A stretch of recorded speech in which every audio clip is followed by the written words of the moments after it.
problem. Channel 3's Aaron Brown sat down with a survivor to hear her story. Aaron, first, tell us a little bit more about exactly what human trafficking is. Well, Dom, human trafficking looks different in every situation, but typically traffickers use force, fraud, or coercion to use someone else to make them money. They'll either force someone into work or sex. The woman I spoke to was sexually exploited for years, right here in the Burlington area. It was either do this or suffer in these other ways. And so you're literally making a decision between what type of suffering you're willing to endure sometimes. In her early 20s, Ashley Messier became addicted to heroin and cocaine. She says she abused drugs as a way to cope with pain from her abusive marriage, a violent upbringing, and her father's suicide.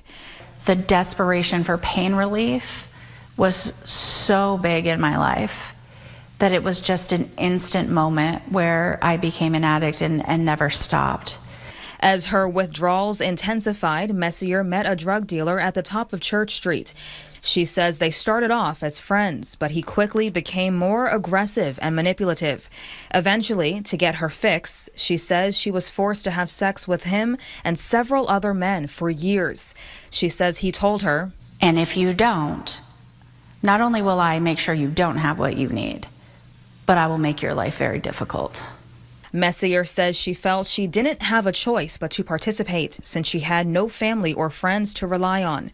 You become sort of conditioned to accept that in order to survive, like, this is your mode of survival. This is how you're going to meet your needs. Edith Klamoski, director of Give Way to Freedom, says traffickers specifically look for vulnerable and isolated people. And the perpetrator can see vulnerabilities, and when they do, they will prey upon that person and victimize them in order to make money. Messier says she was trafficked until 2015 when she was arrested on fraud charges after her traffickers forced her to cash thousands of dollars worth of fake checks. She's sharing her story to create space for other survivors to tell theirs, in hopes that one day there are no human trafficking stories to share. But she says things that make people more susceptible to trafficking, like poverty, homelessness, and mental health, must first be addressed.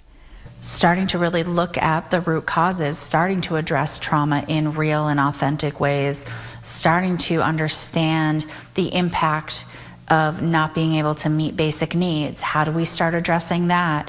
How do we provide adequate health care and mental health care? The only way we're going to create change is to be able to have honest conversations.